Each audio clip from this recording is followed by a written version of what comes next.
করতে চলেছে যে আব্বাস সিদ্দিকীর সমর্থন পেয়ে সরকার গঠন হতে পারে, আবার নাও হতে পারে।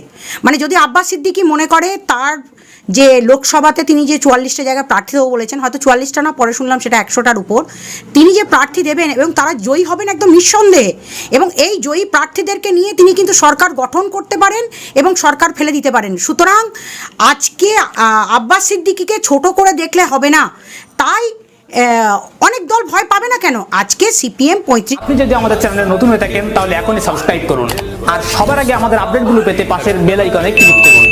আর এই ভিডিওটি যদি আপনার কাছে ভালো লেগে থাকে তাহলে এখনই লাইক দিন। কিছুদিন আগে আব্বাস সিদ্দিকী সাহেবের কাছে আসারউদ্দিন ওয়াইসি সাহেব এসেছিলেন, এই নিয়ে মিম और আসারউদ্দিন সাহেব একটা মহাজোটের পরিকল্পনা চলছে, এটা নিয়ে আপনি কি বলতে চাইছেন? দেখুন, পশ্চিমবাংলায় বহুদলীয় গণতন্ত্র চলে, শুধু পশ্চিমবাংলায় কেন, সারা ভারতবর্ষে বহুদলীয় গণতন্ত্র ব্যবস্থা আছে, এবং এই বহুদলীয় গণতন্ত্রের মধ্যে সারা ভারতবর্ষ জুড়ে আসাদউদ্দিন ওওয়াইসি সাহেব কাজ করছেন, সেটা আমরা দেখতে পাচ্ছি।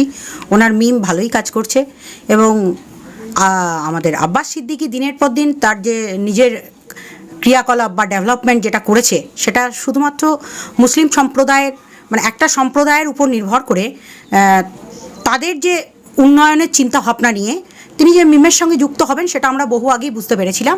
তাই সুতরাং নতুন কিছু নয়, এটা আমাদের কাছে যেমন লাগে এটা স্বাভাবিক। আব্বাস সিদ্দিকী প্রার্থী দিলে কি বিজেপি ক্ষমতায় এসে যাবে? এর আগেও আব্বাস সিদ্দিকী প্রার্থী দেয়নি, তার সাথে 18টা সিট বিজেপি দখল করেছে পশ্চিমবাংলা, এটা নিয়ে কি বলতে চাইছেন? দেখুন, আজকে আমি যে কথাটা বলবো সে কথাটা প্রত্যেকটা দলের মন দিয়ে শোনা উচিত। এমন একটা দিন আসতে চলেছে পশ্চিমবাংলায়, আব্বাস সিদ্দিকী সরকারের এমন একটা পজিশন দখল করতে চলেছে যে আব্বাস সিদ্দিকীর সমর্থন পেয়ে সরকার গঠন হতে পারে, আবার নাও হতে পারে। মানে যদি আব্বাস সিদ্দিকী মনে করে তার যে লোকসভাতে তিনি যে 44টা জায়গায় প্রার্থী দেবো বলেছেন, হয়তো 44টা না, পরে শুনলাম সেটা 100টার উপর, তিনি যে প্রার্থী দেবেন এবং তারা জয়ী হবেন একদম নিঃসন্দেহে, এবং এই জয়ী প্রার্থীদেরকে নিয়ে তিনি কিন্তু সরকার গঠন করতে পারেন এবং সরকার ফেলে দিতে পারেন। সুতরাং আজকে আব্বাস সিদ্দিকীকে ছোট করে দেখলে হবে না, তাই অনেক দল ভয় পাবে না কেন। আজকে সিপিএম 35 বছর ধরে এই মুসলিম ভোটের ওপর ডিপেন্ড করে তারা সরকার চালিয়েছে। সিপিএমের ভালো ছাত্রী হিসাবে মমতা ব্যানার্জি এসে তাই করলেন, তিনিও মুসলিমদেরকে নিয়ে খেললেন। সুতরাং আজকে মুসলিমদের জন্য, একটা সংখ্যালঘু সম্প্রদায়ের জন্য বলার জন্য তাদের একটা নিজস্ব দলের খুব দরকার ছিল। আর আমি বলবো তাদের দলের চিন্তাভাবনাগুলোকে যদি আব্বাস সিদ্দিকী বয়ে নিয়ে যায় আগামী দিনে, তাহলে সরকার গঠনের ক্ষেত্রে আব্বাস সিদ্দিকীর একটা বড় ভূমিকা তৈরি হতে চলেছে আগামী দিনে। সুতরাং এটার উপর ডিপেন্ড করে বিজেপি আসবে কি টিএমসি আসবে, এটার থেকেও বড় কথা আব্বাস সিদ্দিকীর উপর নির্ভর করে সরকার। বিভিন্ন দিক দিয়ে দেখতে পাওয়া যাচ্ছে আব্বাস সিদ্দিকী সাহেবকে চেপে দেওয়ার চেষ্টা করছে, বিভিন্ন রাজনীতি নেতারাও চেষ্টা করছে, এটা নিয়ে আপনি কি বলতে চাইছেন?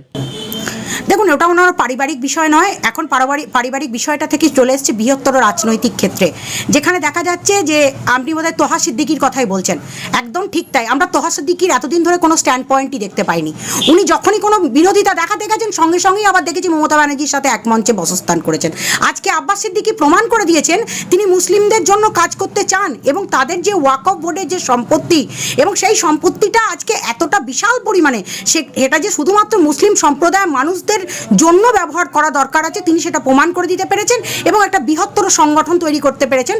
শুধুমাত্র তিনি পীরজাদা হিসাবে বাড়িতে বসে থেকে তার নিজের পীরের যে সংস্থা আছে সেটাকে শুধুমাত্র ডেভেলপ করেছেন তা নয়, তিনি সারা পশ্চিমবঙ্গ জুড়ে কাজ করছেন। সুতরাং তার বাড়ির লোকের হিংসা হবে, কারণ তিনি তার মতো বৃহত্তর রাজনীতি করতে পারেননি। তাই আপনি নিশ্চয়ই শুনেছেন আব্বাস সিদ্দিকীর বাড়িতে পুলিশে হামলা করেছিল, যে সিসিটিভি ক্যামেরা ভেঙেছিল, ওনার দরজাতে লাথি মেরেছিল, আরও বিভিন্ন জিনিস ভাঙচুর করেছিল, এটা নিয়ে আপনি কোন দিক দিয়ে দেখছেন?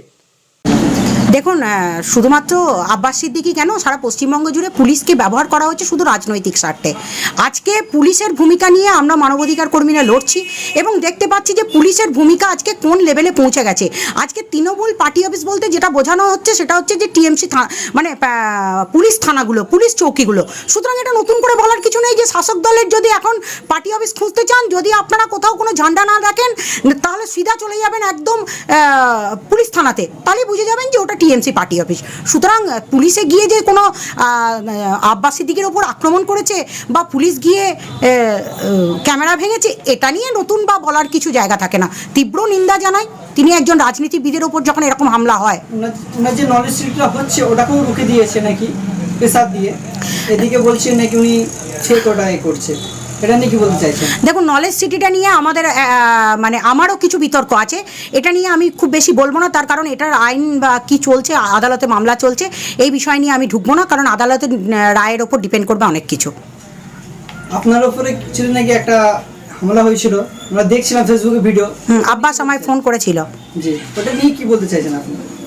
দেখুন, আমি সরকারের বিরুদ্ধে লড়াই করি, কারণ সরকার সবথেকে বেশি মানবাধিকার লঙ্ঘন করে। সুতরাং এই লড়াইয়ের ক্ষেত্রে ময়দানে যে আমি আছি, তার জন্য আমার ওপর আক্রমণ করছেন ভয় পেয়ে, আমার ওপর মিথ্যা মামলা চাপিয়েছিলেন, তার মোকাবিলাও করেছি। সুতরাং এ চলতে থাকবে। যেরকম তারা শুভেন্দু অধিকারী তৃণমূল থেকে বেরিয়ে গেল, এরকম তারা তৃণমূল থেকে বিভিন্ন নেতারা বেরিয়ে যাচ্ছে। দেখুন, এটা তো সবাই জানতো যে নারদা সারদা সরকার আর একটা কোম্পানি, এই কোম্পানিতে মানুষ কদিন কাজ করতে পারবে। সুতরাং তাদের থেকে যারা ভালো লোক তারা তো বেরিয়ে অন্য কোথাও যাবেন, তার কারণ যারা বেরিয়ে যাচ্ছেন তারা আর সহ্য করতে পারছিলেন না।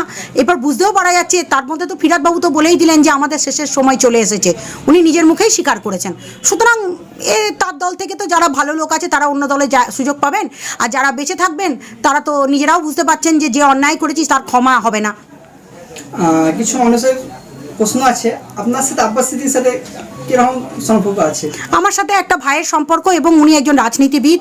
আমি অনেক আগে থেকে ওনাকে নোটিশ করেছিলাম। আজকে তো আমি বলছি যে সরকার গঠনের ক্ষেত্রে আব্বাসের ভূমিকা অনেক বড়, বৃহত্তর জায়গা নেবে। আগামী দিনেও কি আপনি কি ওনার পাশে থাকবেন? দেখুন, আমি অ্যাজ এ ভাই হিসাবে বা একজন রাজনীতিবিদ হিসাবে আমি বহু লোকের সাথে যুক্ত আছি। আমি সিপিএম নেতা বিকাশবাবুর সঙ্গেও আমার ভীষণ ভালো যোগাযোগ আছে। আবার এদিক থেকে কিছু বিজেপি নেতার সাথেও আমার ভালো সম্পর্ক আছে। আবার কংগ্রেসের অধীরবাবুর সঙ্গেও আমার ভালো সম্পর্ক আছে। সুতরাং আমি একজন মানবাধিকার কর্মী, আমার সাথে নেতাদের ভালো সম্পর্ক থাকবে, এটা আমি বজায় রাখবো। দয়া করে বলছি, ভিডিওটা কপি করে কেউ ফেসবুক ও ইউটিউবে ছাড়বেন না। বহুত কষ্ট, বহুত মেহনতের সাথে এই ভিডিওটা তৈরি হয়েছে।